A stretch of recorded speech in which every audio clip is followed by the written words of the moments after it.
Man, this thing is so much fun to drive. What's up, I'm Drew. You may not know me, but you should know the new Chevy Blazer EV, the latest all-electric crossover SUV from Chevrolet. This thing's built like a sports car, stores like an SUV, and drives like an electric vehicle, which basically means it's a spaceship. If you ever wondered what it's like to drive a car made of iPads, this is pretty much it. Heads-up display. This console is like, I'm pretty sure it's like 10 feet, maybe, is that 4 meters? Yeah, technically, I think that's correct. So I'm gonna go pick up my buddy over at Walt Massey Chevrolet off Broadway Drive in the heart of downtown Hattiesburg, Marc Kubicki. And we're gonna go talk all things EV and maybe a little bit of life and have a blast. So stay tuned for Driving with Drew.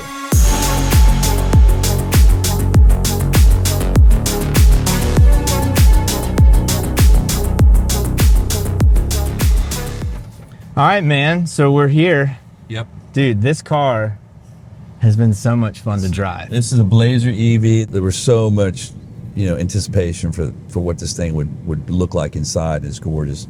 Dude, the black and red, obviously. You knew you'd hook me. All right, yeah. Murdered out, black rims. Yep.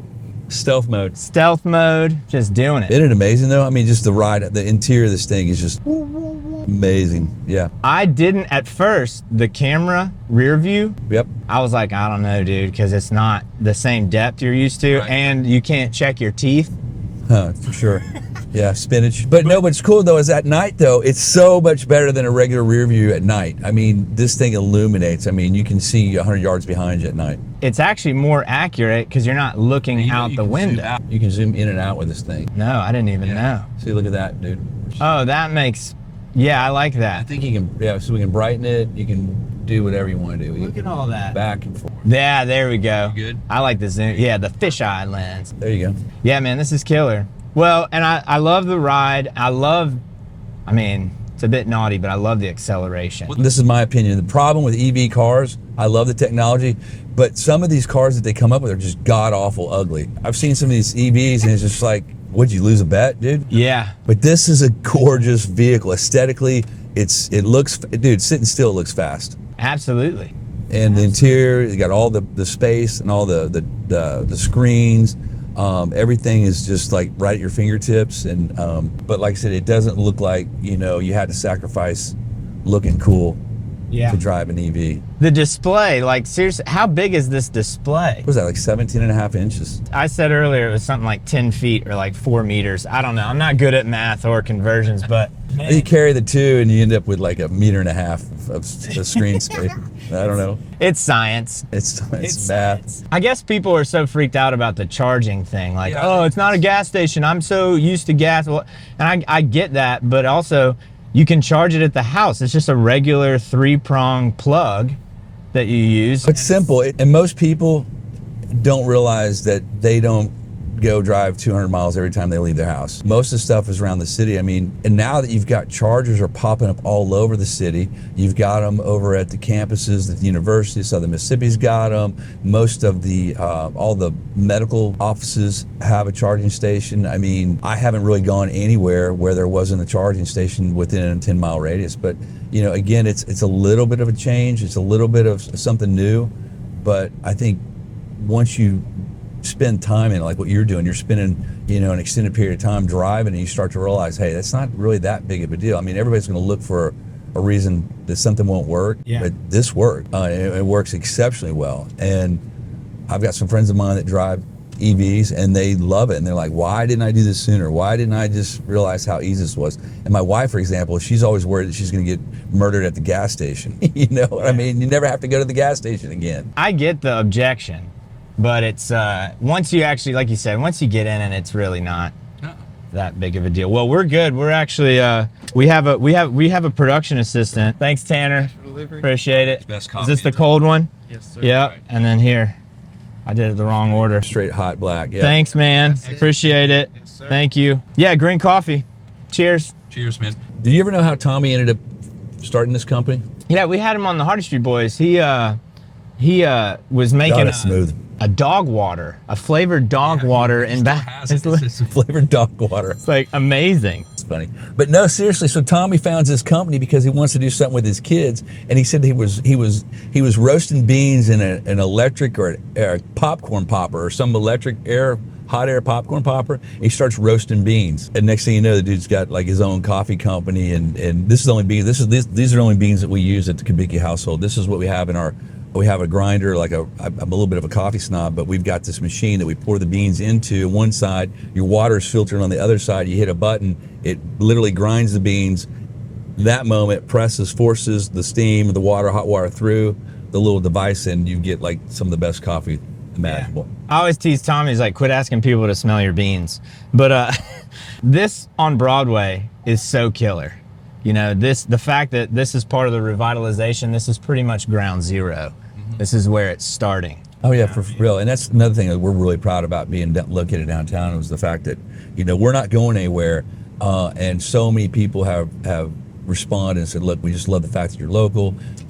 You're putting money back into the community. You're supporting, you know, local charities. I mean, we love it downtown. What's the commitment coming from Walt Massey staying? Like, is that intentional, staying here? Yeah, 100%. Because, I mean, the actual footprint, or actual building, you know, was in the 50s. And then when Walt took over in 2019, and he's really modernized things, we've actually renovated the service department. We're going to continue to do that. We've still got another phase that we've got left to do there. We've created actually a business development center that we have about 60 employees in this one center, and they handle all the phone calls for service, for sales, setting appointments.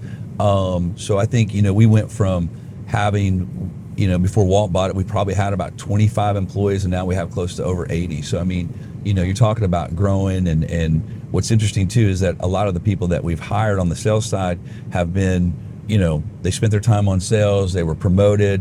We've added additional stores, additional campuses, so we continue to kind of be the hub for where we're hiring people, teaching them the processes the Walt Massey way, and then they're going off and having their opportunities to manage their own stores, which is really phenomenal. Man, that's killer. No, but I don't think anybody else, any other car dealership or dealer group can really talk about it, but actually say, hey, look, here's an actual, you know, we do what we say we're going to do, and we've promoted these people. And so we just took over a store in Franklinton, Louisiana, and that community was just starving for a dealer that really wanted to come in and wrap their hands around the community and be a dealer that was going to service people and take care of them. But and that continues to be the kind of the MO. I think we're going to try to add more stores.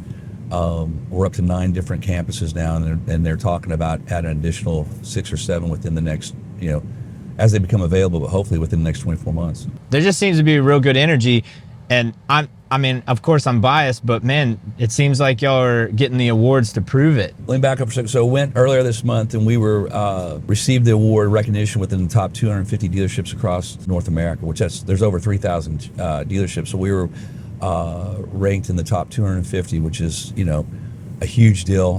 Then we recently received the Mark of Excellence Award, which that's an award that we've won every year for the last 4 years since Walt's had the store. What does excellence mean, right? It's hard to find. You know, we have days where we struggle, but it comes down to being, you know, listening to our customers and respecting them, and really just out of courtesy trying to be of service. So it's exciting to be recognized, you know. Yeah, well, y'all were in Nashville. What was that? Nashville, that was the elite leader. So I got to go on behalf of the dealership and be recognized, like I said, in the top Chevy dealership. The only one from the state of Mississippi. We have a zone area, and I think that comprises several states, and there was our store and then another store from Arkansas, but they were the only 2 from the zone. So it's a huge honor. And then, you know, you get to rub elbows with, you know, the vice president of Chevrolet Global. That was really cool. We got to see some live acts. I mean, I'm like 10 feet away from some of the top rising country stars, so that was really exciting. So man, it was just kind of a dream come true, really. Man, that's super cool. Well, you're obviously on the up and up. It's exciting. And we got to talk about EVs, man, like what we're in right now. I mean, the future is so bright. For me, I think of techie guys, gamers, people who enjoy looking at a screen. I mean, look at this screen. This is insane. I also like the front camera. So if you put it in reverse, you see the camera, it has the tracks, like, hey, be careful. And then it also has it going forward. So that's really nice. Yeah, you got 360. What's the number one selling point, do you think, for an EV? I think it's just gonna, you know, it's the cost of ownership. I mean, you're not, you know, doing a lot of the maintenance that's required of a gas engine. I mean, that over time is going to save you thousands. I think the other point is just the convenience of you not having to worry about gas, not having to worry about what gas prices are going to do. Yeah. Being able to come home, and like I said, there's more chargers every day. There's more and more chargers coming up, so the infrastructure is becoming larger. And now that, you know, I think that the technology is, the cars are better. The cars are much better looking. That really, it sounds kind of shallow, but it's real, man. Oh, yeah. Like a Prius, I wouldn't be caught dead in. Are you serious? Are you serious? Especially when they came out. They were dorky. Look, we're in Mississippi, and I don't think we're known for hugging trees, right? But I hugged one once. I hugged a tree one time. One time. It is eventually going to help the environment. It is going to help, you know, improve air quality and things like that. But, you know, I don't want to get off on the politics of EVs. I just want to say they're freaking cool, and if people will check them out, they're better than you can even imagine, and they're fast. I mean, I don't know if you... Yeah, dude. This car is fast. This thing on the interstate is fun, especially turning right onto 98. Right. I've never put pedal to the floor.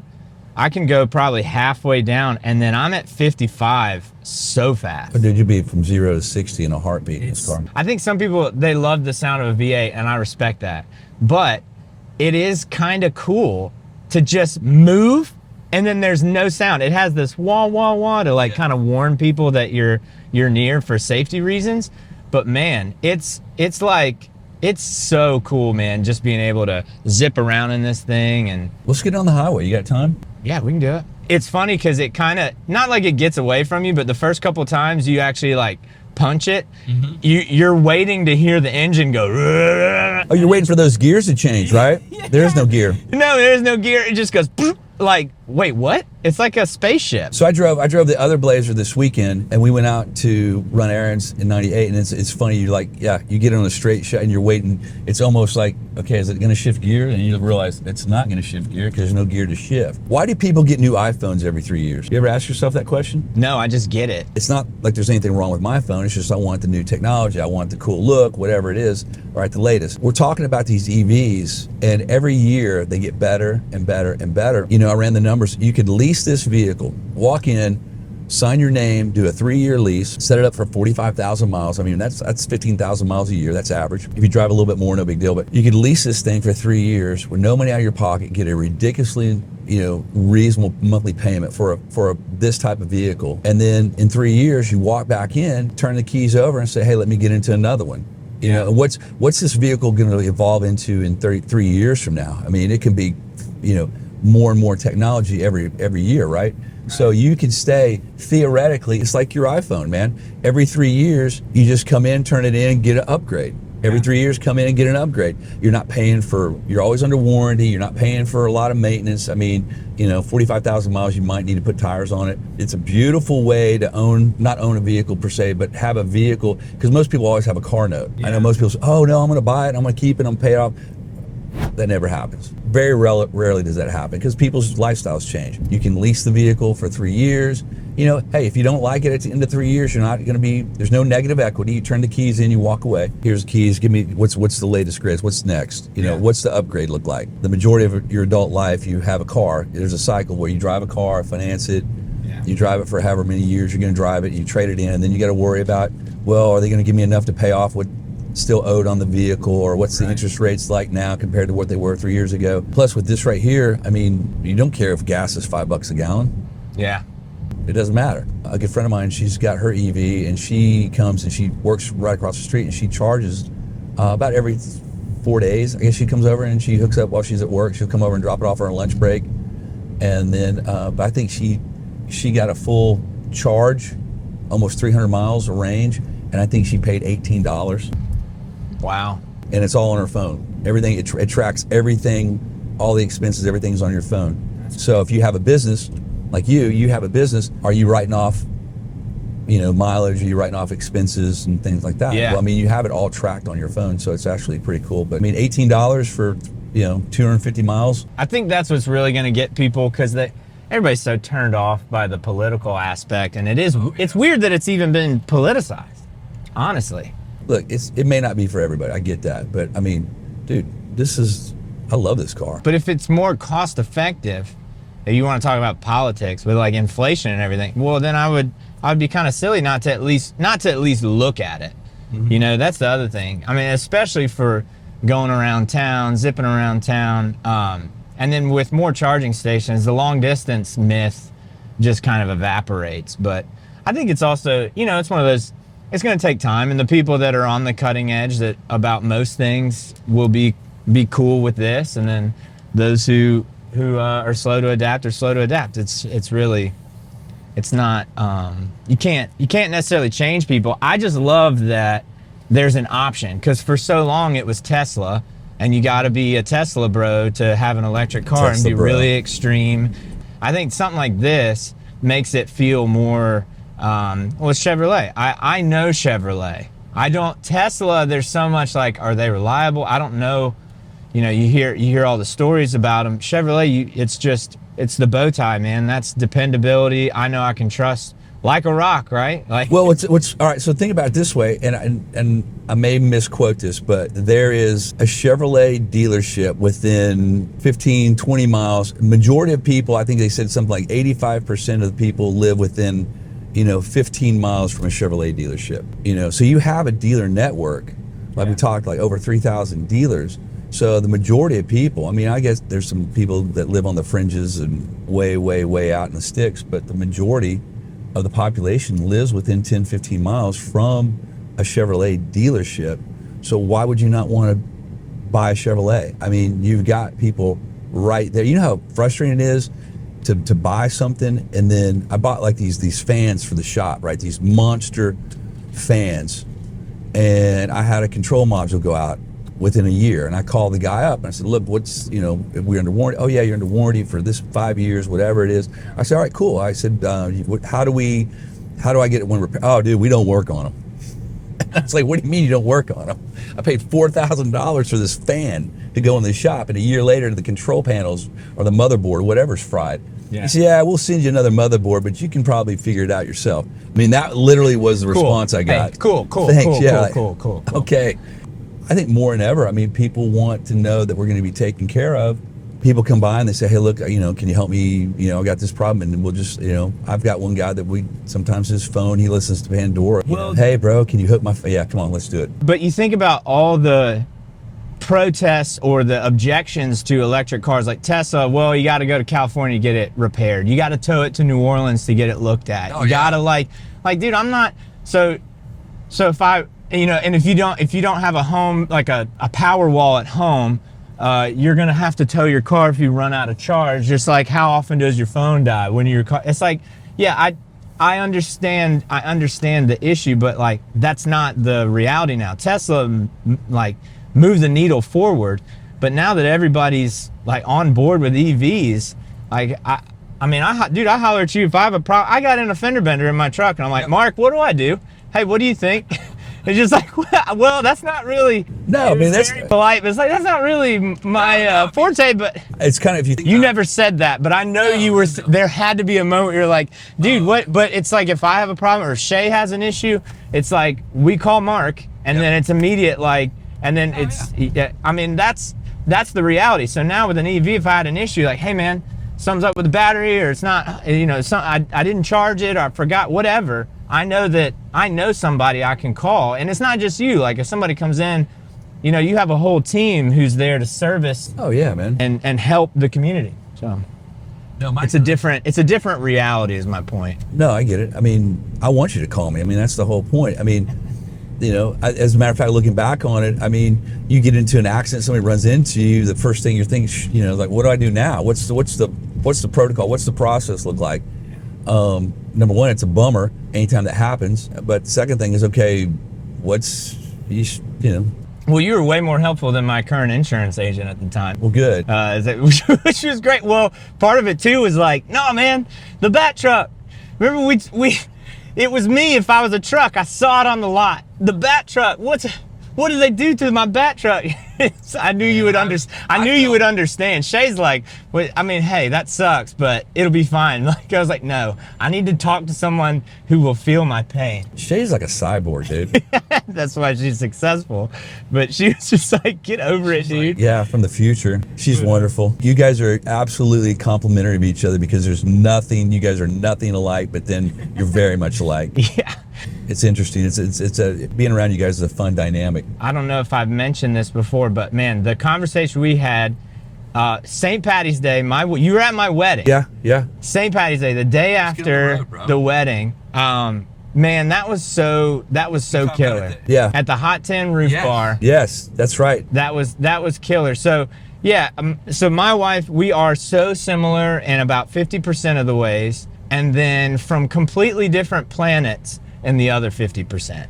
So it's really interesting. So like when we, I guess not clash, but when we like look at each other, kind of do the confused dog look at each other, it's either like, what planet are you from? Or we're doing the same thing. What's going to happen though, right? So we're looking at 20, so I got married in 1997. So what is that going to put me at 28 years if my math is correct? No, is it 27? 20, I don't know. Here's what's cool about it, is that you get to a certain point where they automatically already know how you're going to react to a certain situation. So it's no longer a surprise. Like if something happened, Danae knows exactly my reaction. I mean, almost to, I already know how you're going to process and deal with this situation. I already know. And what's funny is that my kids know that too. They know exactly how dad's going to react. So I've taken the kids on some pretty extreme vacations, surfing, zip lining. Do you snowboard?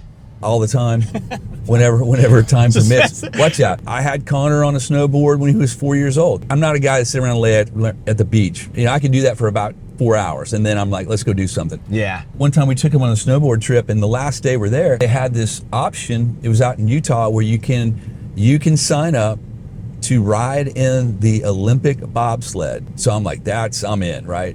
And so you drive. What's cool is you get to go, and it was really kind of cool. You get to see the Winter Olympics, where they train at in Salt Lake City or Park City, Utah. And you go in, they have, just a lot of memorabilia and the people that have trained there and the gold medals and everything like that. So you go into this huge conference room, and they had probably about 20 guys in there, all just like extreme, whatever. And they give you 30 minutes of, this is what's going to happen, this is what you're going to experience, and you sign up, about an inch thick waivers not to sue them if the bobsled, if it flips over, don't panic, that's normal. You'll just have a helmet on and you'll go down the rest of the way on your head. But then they get to the point where they take you to where you're going to actually load up in this sled. And the sled is nothing but, I don't know if it's fiberglass, but there's no seats in it. I mean, it is literally just a cylinder with skates on the bottom of it. Yeah. Okay, so there's going to be 3 of you in the sled, and we're going to have a pilot. That's what they call the dude, the guy who steers the thing. He works there. So he's like chilling in a heated area drinking cocoa, and he comes out like a rock star, like, I'm your pilot, And my name's Ace. Yeah, he strolls out like, okay, fresh meat, let's go. So they tell you right away that where you sit in the bobsled, it directly impacts what you will experience as far as the G-forces and the vibration and the science behind the energy. It starts at the beginning, the nose of the bobsled, and how it exits the back, and how that will affect you based on, like, if you sit in this position, it'll be way worse than if you're sitting at the front of the bobsled. And they say right off the bat, okay, we need to know who out of your group is going to volunteer sit at the end of the bobsled. And my wife, she literally told the kids, watch your dad, because we talked about it afterwards. I raised my hand. I was like, that's me. You're Sanka Coffee. I'm in. You're the brake man. It was so funny because they took pictures of me getting off this thing, and it looked like I had been put in a blender. And it was so brutal. Look at that. Feel that power, man. Man, that's crazy. You're pulling some G's right there. That's impressive. That's probably about 2.5 G's right there, dog. Right past Southern Bone and Joint, the homies. So the homies at Southern Bone and Joint. Yeah, just got an MRI there the other day. They gotta go in there. Well, good thing they have an open MRI. Yeah. But anyway, so you volunteered to be Sanka Coffee, the brake man. Cool Runnings. Oh, okay. That's my bobsled reference. Okay, I didn't catch that first. Sanka, you did. Yeah, man. Like, oh my gosh, the top 10 movie of my childhood. I'm 6 foot, 180 pounds, and I could barely get in this thing. And I'm thinking back, if you remember, like Earl Campbell was when he retired from football or whatever, he was on the bobsled team. This guy's like 250, 280 pounds, just a rock. Yeah. I don't know how they got in it, but man, I got in that thing. And they tell you, hey, it's going to be 14 turns, and when you hit turn number 4, you're going to pull 5 Gs or whatever it is, and keep your head up, because if you let your head down, you'll never be able to raise it. Dude, I'm telling you, I was like, yeah, whatever. This is, no big deal. Yeah. Dude, we hit turn number 4, and we were stuck on the side of this thing, and I was panicked. Really? Oh my God! It was just, I was just like praying for. I mean, I was counting the turns. All right, 3 more, 2 more. But no, it was intense. Speaking of intense, let's take it on the interstate. We can get above 70. I mean, I'll pay a ticket. Yeah, the problem is we're giving everyone the evidence, all the evidence they would ever need. Oh, this Toyota in front of us ruined our fun. It's all right. Stupid gas vehicle. Get over right here. Let's go. It's seamless, isn't it? Oh man, look at that. That's incredible. No sound. Do you hear that too? 0. No sound. We're getting up to 70. You have a game when I drive this that it's got the regenerative braking, right? So when you apply the brake, it's basically taking that inertia. Again, I'm using big scientific words. I don't know if it's kinetic energy or what you call it, but anyways, that energy is being created when you're slowing down, and it's throwing it back into the battery, and it actually shows you a meter when you do it, and it's kind of like cool, like try to get it right to the perfect pressure so that you're throwing power back into the battery. That's the substitute for hearing the engine rev. So it goes in the orange when you're taking a charge, and then it goes down in the green when you're regenerating your charge. So you can see, and it actually tells you the kilowatts that you're pulling or pushing. And it's like, man, you can nerd out on this. Oh, no. I mean, if you're a scientist who loves numbers, and you're driving a gas vehicle still, I'm not really sure why. Do you even love science? Do you even love science? Ask yourself these questions. So what's funny is, you text me, I was on my honeymoon, and we had filmed some stuff, Shay and I, in this little Fiat. It's literally the opposite of this. You would smash the pedal down on the floor, and it would just barely get to second gear. Right. And you're like, is there a manual option? It was hilarious. And so I'm trying to drive in Italy. I don't know what all the signs mean. It was pretty funny. Did you take like a Rosetta Stone type thing? No. You just went because you've been there before. I Googled it. I'd been there and worked with Robert a little bit, and so I knew like Robert calls it menu Italian. Like I knew how to order. I knew how to ask for the bathroom and kind of get around. Good day, all that stuff. But that's about it. It's really close to Spanish, which I can actually speak Spanish if I'm around it for a few weeks. Like I speak like a child. So it's kind of similar, so you can kind of figure it out. Anyway, We're doing that, and then I posted the video, and then you sent me a text, and you go, hey man, give me a call. And then we talk. I'm like walking around Venice going, you're like, hey man, let's get an EV, drive it around, and then, document it, and I think that would be cool. I just think it's so funny that a continent away, we were thinking of kind of the same idea. Yeah. And you'd just been at Nashville, and I just told Shay, I hung up the phone, I told Shay, I said, I don't think there's been a point in my life where I have felt cooler than I do right now, walking around the streets of Venice, talking to Kubicki about filming, and then it's kind of turned into this. We didn't really know it would be this. It was cool. So like I mentioned, shameless plug. No, we're at this event, and it's just so, everything is so nice, and the food's great. And we got into a conversation, which is exactly what we're doing right now. I told Scott, I said, look, I think it's a great product. It's just, it's been politicized. Yeah. Right? So people are already being, picking sides. Yeah. What we have to do is I have to let people drive it. I have to get people involved in it, get engaged with it. Where do you start, right? You start, hey, let's get this person to check it out. Let's get this person to talk about it. Just see the way you live when you own an EV. I think that's what people need to find out is what is it really like if you gave up a gas engine for a month and drove an EV. Man, I'll say, I think it's a brilliant idea just based on, I've been driving this, 2 weeks now? Yeah. The amount of people that come up to me and go, is that electric? Or they've seen my post or something. Like, I mean, I've talked to so many people they're just curious, and like, there's a lot of people too that have been doubters probably previously, and now they're like, well, hold on now, like dipping their toe in the water. So I mean, there's an interest for it. I think it's more just it's availability of inventory, product, and availability of infrastructure. The infrastructure. The infrared infrastructure. I don't think I would get in trouble for saying this. We need to give the fast charging to the buyers. If you come in and you get an EV, I think we need to get that higher. There's that level 2 charger that is more of a, it's not the fast charging that we have at the dealership, because that's a lot of money for that. There's got to be some type of charging device, a fast, efficient charging device that is given to the buyer. I know some manufacturers already do that. It's something I'd like to see Chevrolet do it. They had talked about it a few years back, where they were going to give you a credit to have the charger installed at your house, and you would receive, they'd pay for the majority of the cost to have it professionally installed. But I think that's one of the things that's still an obstacle. What if you live in a condo or you live in an apartment complex? There's no place to charge, right? So, I mean, those are some of the challenges I think that are going to help people adopt it. I think a younger generation has no problem with it as long as they have access to a charger while they're at home. And like I said, I think the more, like you said, Robert's putting up chargers by the restaurant, right? Yeah, they're already up. 4 of them named after the Beatles. So just think about it this way. If you work at his restaurant, and he's got some of the best restaurants in the state, you go to work, charge your vehicle up. The main thing is if you're on 59 traveling north or south, you need a charge. It's the hub city. It's a centrally located place. It's real easy to go in, charge, and go grab something to eat, and you're right there. Well, our charger at the dealership, that's a public charger. All day long, people are pulling in and charging. What's cool, the app will tell you, hey, the charger's available. You go, so you're not going in and saying, oh my God, what do I do now? I have one guy that drove from Mississippi to New York and back on the EV Connect app. It showed him every place that he could do a fast charging all the way. He was like, dude, they're everywhere. Charge the vehicle up while we're eating. And then, it was no problem. It's going to get better. Like I said,